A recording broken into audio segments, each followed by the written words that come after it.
शेतीतून आणि मातीतून निश्चित आपल्याला उत्पन्न मिळू शकतं. मातीवर प्रेम करा, ते आपल्याला निश्चितपणे आपला सांभाळ करू शकतो. एवढं त्या त्यांना सांगू इच्छितो की आदरणीय अजितदादांनी जो बारामतीचा पॅटर्न केलाय त्यामध्ये शेती सुद्धा चांगल्या पद्धतीने करून आपण एक चांगला एक नवीन नवीन गोष्टी आयुष्यामध्ये करू शकतो.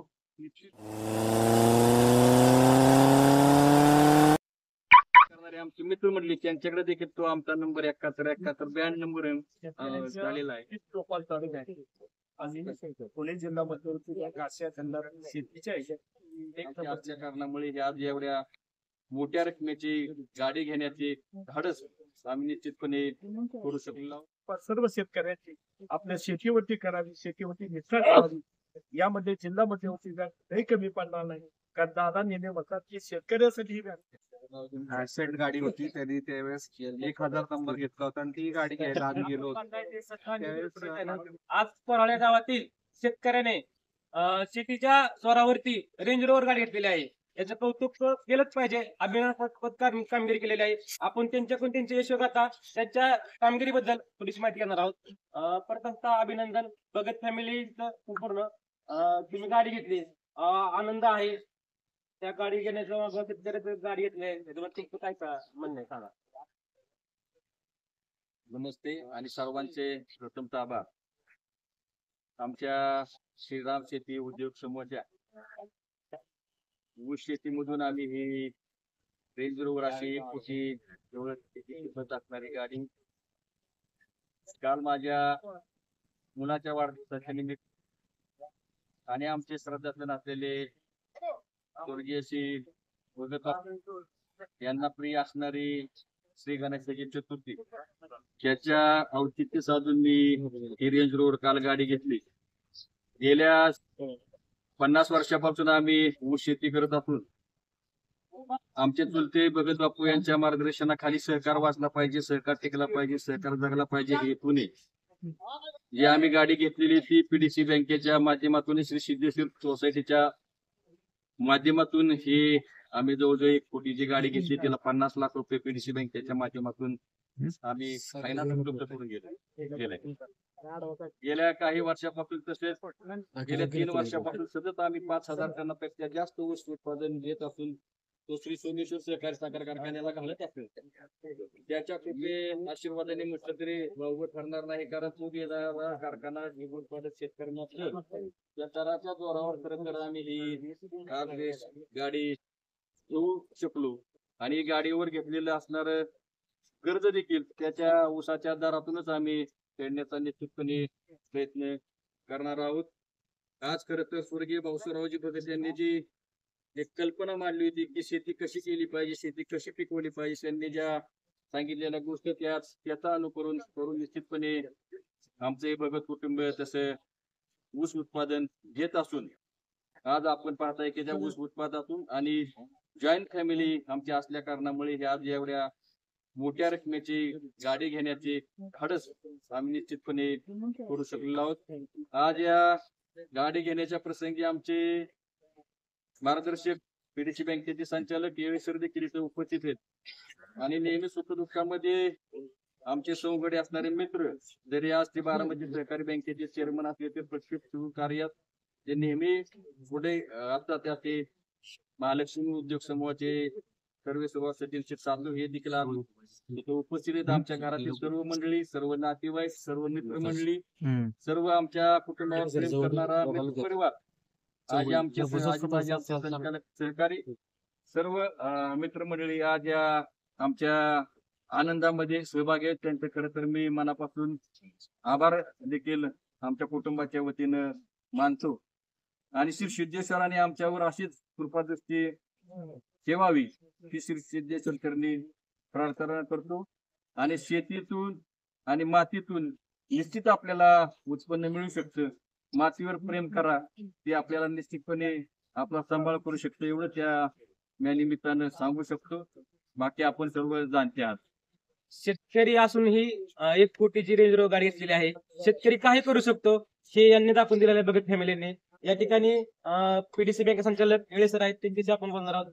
शेतकरी बाबा रेंज रोवर गाडी घेतली आहे, त्याबद्दल तुमचं काय म्हणणं आहे? शेतकरी काय करू शकतो? शेतकरी बाबा तिथनं सोनं उगवतंय तर त्याच्या भवितव्यासाठी काय सांगाल तुम्ही? पुणे जिल्ह्यामध्ये उच्च बँक तिने आपल्याला माहिती आहे की बातमीदारांच्या नेतृत्वाखाली चालणारी बँक आणि शेतकऱ्यांच्या पीक टोपाल चालू बँक आणि पुणे जिल्ह्यामध्ये उच्च बँक आशिया खंडात शेतीच्या ह्याच्यात एक नंबरची बँक. या बँकेतून त्यांनी मला गेल्या आठवड्यामध्ये सांगितलं की आम्हाला स्प्रेजवर गाडी घ्यायची. तर मी थोडं अचंबित झाली, एक कोटीची गाडी. तर तात्याचा इतिहास मला माहित होता, मग मला काय वाटलं का तात्याचं गेले 2-3-4 वर्ष झाले मी पेपरमध्ये वाचतो त्याच्या शेतीवरती जाता जाता गेलेलो आहे. 5,000 टन त्याचा दरवर्षी जातो आणि या ऊसाच्या उत्पादनातूनच याचा मला वाटतं दुसरा व्यवसाय नाही तात्यांचा आणि तीही मला माहिती आहे. आणि अशा या तात्यांनी शेतीच्या उत्पादनातून एवढी मोठी गाडी घेतली याबद्दल पुणे जिल्हा मध्यवर्ती बँकेच्या वतीने त्यांचं मनापासून स्वागत करतो. आणि अशाच प्रकारची कृपा सर्व शेतकऱ्यांची आपल्या शेतीवरती करावी, शेतीवरती निष्ठा करावी. यामध्ये जिल्हा मध्यवर्ती बँक काही कमी पडणार नाही. कारण दादा नेहमी म्हणतात की शेतकऱ्यासाठी ही बँक आहे. कुठं शेतकऱ्याचं जिथं काही असेल याच्यासाठी ही बँक निश्चितपणे उभा राहील. ते उदाहरण आज आपल्या तात्याच्या माध्यमातून आपल्याला दिसून येईल. एवढंच घ्या. बारामती तालुक्यात असे काही शेतकरी आहेत की ते भरघोस असे उत्पन्न घेतात. शेतकरी काही करू शकतो शेतीच्या उत्पन्नातून. असेच भगत फॅमिलीचे मित्र आपल्यासाठी साथी आहेत, त्यांच्याशी आपण बोलणार आहोत. काय सांगाल किंवा आपल्या तुमच्या मित्रांनी गाडी घेतलेली आहे, हा आनंद कसा आहे तुम्हाला? खरं तर गाडी घेण्याचा हा प्रसंग मी आणि तात्यांनी बऱ्याच वेळा अनुभवलाय. मला माहिती आहे की तात्याची पहिली गाडी ऍसेट गाडी होती. त्यांनी त्यावेळेस 1,000 नंबर घेतला होता आणि ती गाडी घ्यायला आम्ही गेलो होतो. त्यावेळेस तात्या म्हटलं तुम्ही गाडी घेताय. मी म्हटलं नाही, माझी आता ताकद नाही, मी थोड्या दिवसांनी घेईन. आणि घरी विचारलं नाहीये तर तात्या म्हटलं काय विचारू नका, आपण दोन्ही गाड्या काढू. म्हटलं तात्या त्यावेळेस तुम्ही घ्या गाडी, घरच्यांचा विचार घेऊन मग गाडी घ्यायची. त्यानंतर मी पहिली गाडी आम्ही ज्यावेळेस माझी नवीन गाडी माझ्या कार्यकर्त्याची याच्या आधी सदाबापूंनी बऱ्याचशा गाड्या घेतल्या होत्या पण त्या सगळ्या जुन्या होत्या. आम्ही एकत्र घ्यायला गेलो होतो. मला तोही प्रसंग आठवतो. गुढीपाडव्याचा दिवस होता आणि आम्ही त्यावेळेस आमच्या घरात पहिली गाडी आठवली. बऱ्याचशा गाड्या घ्यायचा योग आला. मध्यंतरी मग मी माझी आयुष्यातली एकदम प्रिय असलेली गाडी मर्सिडीज घेतली होती. त्या तात्यांनी सांगितलं आपण सुद्धा एक मोठी गाडी घेऊया. मी त्यावेळेस तात्यांना सांगितली. तात्यांची खूप इच्छा होती मर्सिडीज. म्हटलं आपली एक मर्सिडीज आहे, तुम्ही मर्सिडीज घेऊ नका. नाही तर कळायचं नाही कोणाची कुठली आहे. नंबर प्लेट बदलून वापरतात ती काय चर्चा व्हायला नको. तात्यांनी मग रेंज रोव्हर गाडी बघितली. मला विचारलं कशी गाडी आहे काय. मी सांगितलं चांगली गाडी. तात्यांनी ही गाडी घेतली. खरंच तर खूप आनंद आहे. आज खरं तर भगत बापू या ठिकाणी असायला पाहिजे होते. आमच्या सगळ्यांवर भगत बापूंचे आशीर्वाद होते आणि भगत बापूंनी नेहमी शेतीच्या जोरावर युवकांनी पुढे येऊन चांगल्या गोष्टी कराव्यात असं त्यांनाही वेळोवेळी भगत कुटुंबियांना असतील तर पोराळ्यातली पंचकृषीतील सर्व लोकांना तशी शिकवण होती. मी कधी त्यांच्या या शिकवणीतून चुकलो नाही. दर तुम्हाला सगळ्यांना माहिती आहे कोराळ्यातल्या लोकांना मी दर रविवारी गिरला जाताना भगत बापूंच्या येऊन भेटायचो, त्यांचे आशीर्वाद घ्यायचो. त्यावेळेस बऱ्याचशा वेळा त्यांनी जेवल्याशिवाय सोडलं नाही. अशा आमच्या बराचसा एक कुटुंबाचाच आम्ही एक भाग आहोत. भगत कुटुंब असू द्या, सातव कुटुंब असू द्या, त्यांचे पाहुणे रावळे असू द्या. पण मला या ठिकाणी विशेष करून इथल्या कोराळ्यातल्या आणि बारामती तालुक्यातल्या युवकांना सांगू इच्छितो की आदरणीय अजितदादांनी जो बारामतीचा पॅटर्न केलाय त्यामध्ये शेती सुद्धा चांगल्या पद्धतीने करून आपण एक नवीन गोष्टी आयुष्यामध्ये करू शकतो.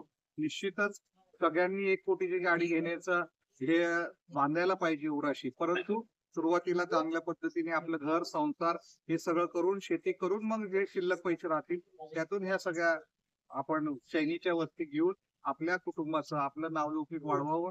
पुन्हा एकदा भगत कुटुंबियांना तात्यांना त्यांनी ही गाडी घेतल्याबद्दल त्यांचे आभार. सरांना एवढंच सांगतो, सरांची बँक सगळ्यात मोठी आदरणीय दादांच्या नेतृत्वाखाली पीडीसीसी बँक आशिया खंडातली मोठी आहे. मी आता राहुलला विचारलं कारण की सगळ्या भगत कुटुंबातलं सगळं आर्थिक कोणाला माहित असतं ते त्यांना नसतं माहित, राहुलला माहित असतं. म्हटलं राहुल किती टक्के व्याजदराने घेतली तर म्हटलं 13-14%. सर तिथं कुठेतरी कमी करायची गरज आहे कारण की सगळ्याच शेतकऱ्यांना एवढा व्याजदर आणि सोसायटीच्या माध्यमातून घेतल्यामुळे तर 2% अधिकचे पडतील.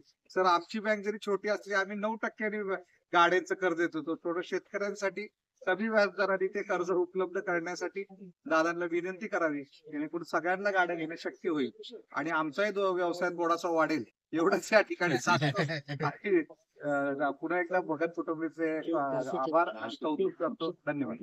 या ठिकाणी रेंज रोवर गाडी घेतलेली आहे भगत फॅमिलीने. या गाडीचा नंबर 7171 नंबर का लोकांना उत्सुकता आहे की बाबा हा प्रत्येक गाडीचा 7171 नंबर आहे का? 7171 नंबर घेण्याचं पाठीमागं कारण असं होतं की आमचे वडील श्री सिद्धेश्वराचे भगत होते आणि त्यांना नेहमी नाना बोललं जायचं आदराने. आणि ते 7171 नंबरचा जर का आपण थोडासा एक त्याला टिंब दिला तर त्याचं नाना तयार होतं आणि आतूनच श्री सिद्धेश्वरा प्रेमाने गाडीवर त्यांचं प्रेम राहायचं, गाडी चकाचक राहायची. मग ती गाडीला नंबर घेताना निश्चितपणे आमचे बंधू यशवंतराव आणि आम्ही सर्व फॅमिली त्यांचं नाव कुठंतरी आपल्या ह्याच्यात राहावं या हेतूने आम्ही तो 7171 नंबर आम्ही नेहमी घेत जातो. तो आज आमच्या संपूर्ण भगत फॅमिली असेल, भगत आमचा ग्रुप आहे ना, आमच्या विचारावर प्रेम करणारे, आवेम करणारे, आजूबाजूच्या महाराष्ट्रातले जेवढे प्रेम करणारे आमचे मित्र मंडळी त्यांच्याकडे देखील तो आमचा नंबर 7171 ब्रँड नंबर झालेला आहे. आणि तोच सर्व मित्रमंडळी देखील आमचा ब्रँड नंबर असणार आहे 7171. आणि 7171 म्हणजे की भगत मंडळी असा जो लोगो तयार झालाय. त्याच्यामुळे हे आम्ही नंबर घेतलेला आहे. नंबरची साठी देखील आरटीओचे 75,000 रुपये किंमत आम्ही मोजलेली. गाडीच्या पुढे जरी नंबर असला तर पाठीमागे तो गाडीचा नंबर 7171 आजही आम्ही हाच नंबर घेतलेला आहे. तुम्ही पाहू शकता कशा प्रकारे शेतकऱ्याची प्रगती या ठिकाणी झालेली आहे. अशीच प्रगती सर्व शेतकऱ्यांची व्हावं. शेतीमधनं सोनं पिकवलं जातं, शेतीमधनं काही करता येतं, या उदाहरण बघत दिलेलं आहे. धन्यवाद.